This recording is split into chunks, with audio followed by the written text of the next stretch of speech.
if that tells you how good those cars are and were, that should be a stamp, something that Ford sticks. Right. There was a legend in, I believe, Los Angeles or Las Vegas, one of the two. He was the pit master. Even after they discontinued the Ford Crown Vic in 2011, which was sad, but still beside the point, he continued to use the Crown Vics as his pit vehicle because literally the only damage that he took was superficial to the point he could just buffer it out and you wouldn't even notice the difference in his bumper. Yeah, now they have all these fancy things like fiberglass. Yeah, and like they have like electronics on their dashboard that they hit lights and all of a sudden all that stuff starts reading. Yeah, like your sensors and everything. Like you put a ding in your front bumper on any of these new cars, and it's $30,000 to replace the bumper because of the sensors in the bumper. Yeah, I miss it. We both do, but Josh, on the other hand, doesn't know anything. Well, much about cars. He does know that he likes driving, though. Yeah. Break him yet? No, we won't. What do you mean break him in? Yeah, we'll break him in. Break you in Oh, too, God, You said that to a drunk Irishman. What do you expect?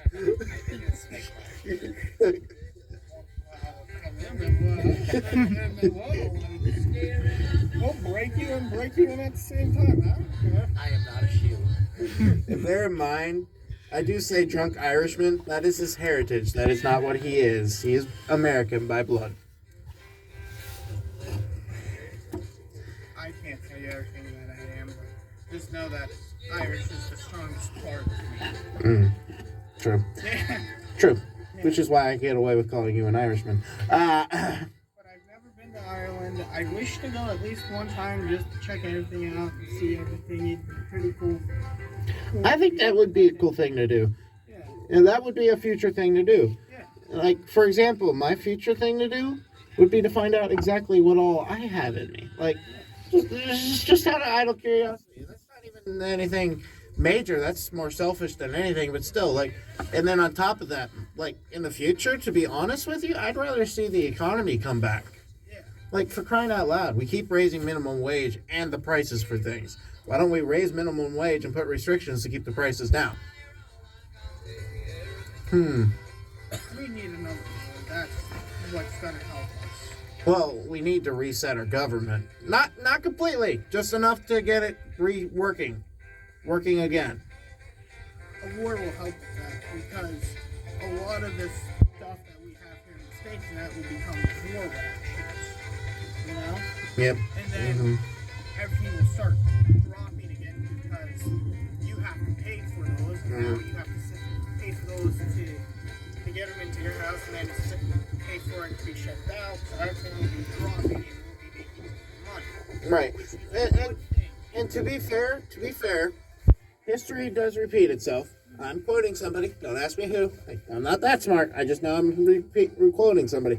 History repeats itself. As long as you're not smart enough to learn from your past mistakes. Right. And what is the one thing humanity has never seemed to learn about war? How to stay out of it. How to stay the fuck out of it and become more profitable at the same time. For crying out loud, the United States, most of our profits have come from wars. That's why we like to start them and end them. Yeah. No, we didn't start any of the wars we were in. Alright, well then. Well, technically we did. The Civil War, nobody else started. We can't blame anybody for the Civil War. The Revolutionary War, we kind of started. We can't blame anyone else for that. But the First World War that we were in, we didn't start that. Actually, that is true. Austria did. World War II. Austria and Hungary did. Yeah, didn't we do the war for oil so we could take over some oil fields or something? No. No, we didn't start that. No. We never did. Actually, Never started that. Some dumbass motherfucker. And you're thinking of Operation Iraqi Freedom and the Persian Gulf War. Those were oil wars, technically speaking. We were involved in police action. Technically speaking, Iraq started both of them. Most of our taxes goes to war funds, by the way. Yeah. And as ironic as it sounds, with our location, helicopters may occasionally be flying overhead that are military. I've never seen a helicopter fly over here that's military. But You I'll nev- tell you this. I forget what plane it was. It was one of them big battle planes with a ton of propellers. Oh, you mean one of the AC-130s? Ooh. That motherfucker sounded like goddamn thunder roaring through there. I thought it was a thunderstorm, and then I'm like, why the fuck did it instantly stop? So I take a peek outside, and all I see is the tail end of that fucking thing. I was like, holy fuck, did that sound like thunder? Oh, yeah, and your dad, Tim, to be honest, this is your dad's house. Your dad has reported seeing Chinooks and Apache longbows flying over this place.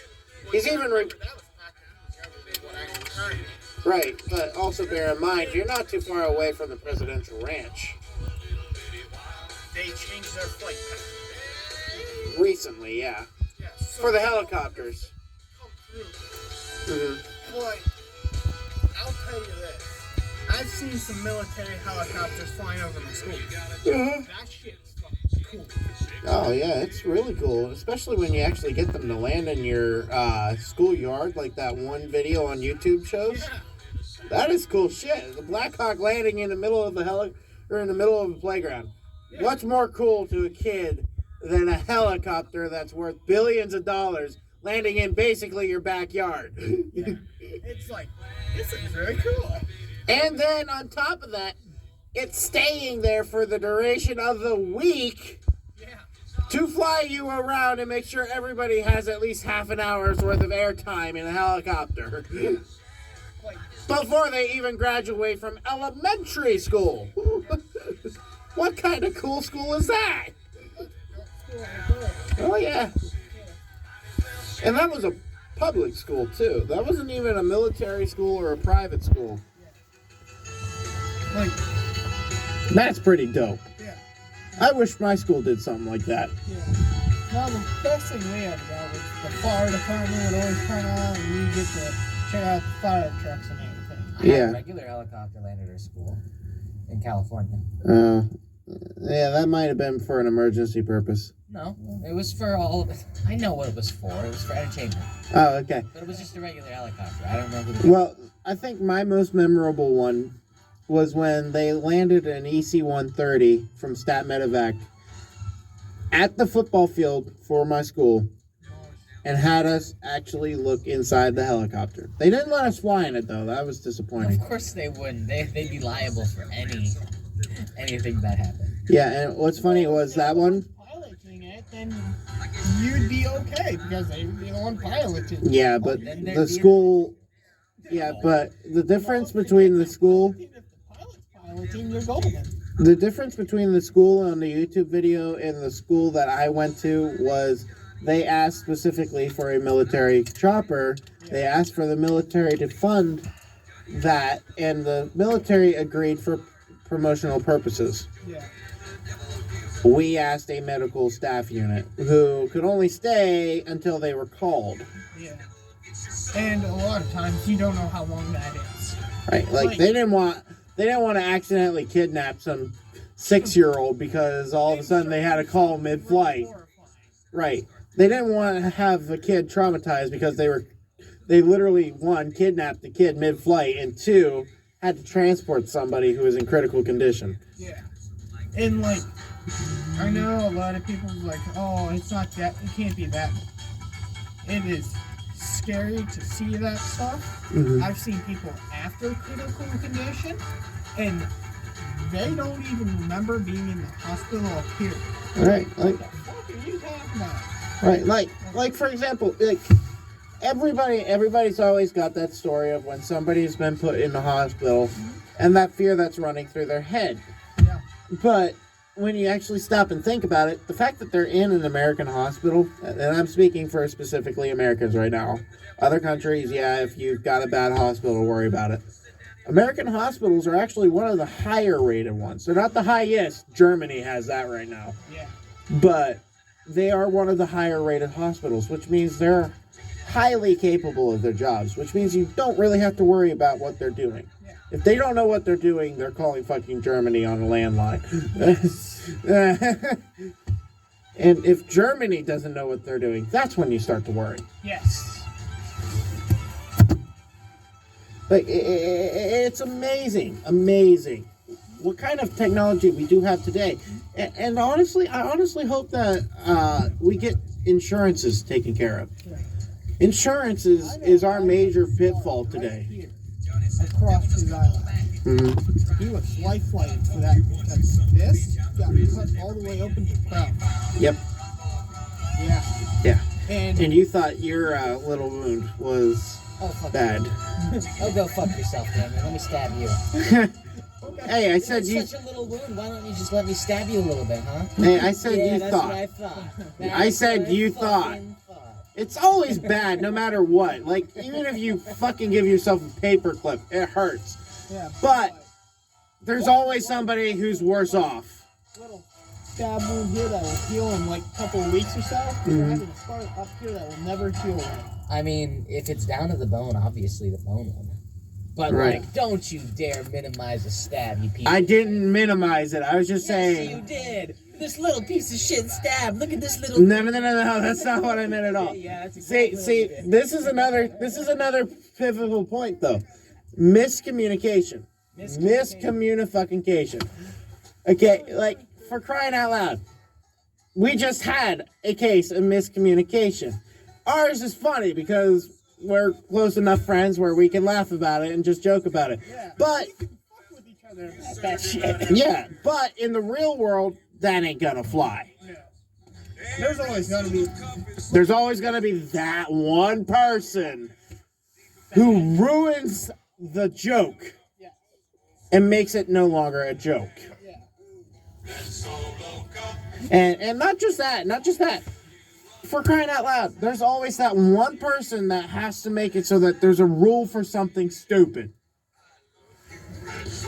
For crying out loud, every state has a stupid fucking law. And some of the most major cities even have even stupider crazy laws. There's so many I'm the old laws poor that are laugh still in when you showed up with nuggets. Oh my gosh, the first time. That motherfucker said he didn't like the way we were talking to each other. I'm like, that's just how we fucking communicate. Uh-huh. He's like, I know if I pick that motherfucker up and call you and say, hey motherfucker, answer your goddamn phone. Guess who's calling back 5 minutes later or sending you a text? Hey, gosh darn it, I can't answer the damn phone. You have to respond